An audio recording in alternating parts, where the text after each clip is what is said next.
রাতের আকাশে হাজারো তারা, কিন্তু মনটা ভারাক্রান্ত। আজ আমার একজন প্রিয় মানুষ পৃথিবী ছেড়ে চলে গেছে।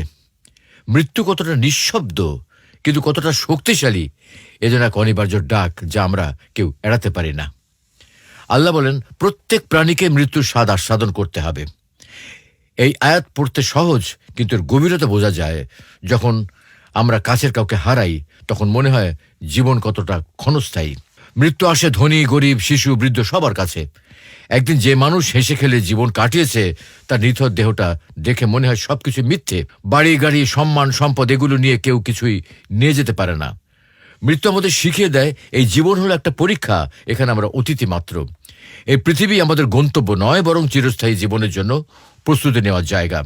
আল্লাহ আরো বলেন, তোমরা যেখানেই থাকো না কেন, মৃত্যু তোমাদের কাছে পৌঁছে যাবে, এমনকি যদি তোমরা শক্ত দুর্গের মধ্যে অবস্থান করো।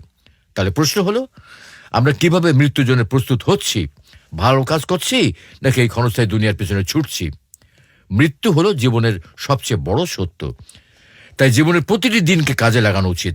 আল্লাহ সন্তুষ্টি অর্জন করা, মানুষের সঙ্গে ভালো ব্যবহার করা এবং ন্যায়ের পথে চলা, এগুলোই মৃত্যুর পর আমাদের সঙ্গে থাকবে। মনে রাখবেন, এই জীবন ক্ষণিকের, কিন্তু মৃত্যু পরবর্তী জীবন চিরস্থায়ী। তাই সময় থাকতে নিজেদের সংশোধন করাই আমাদের একমাত্র পথ।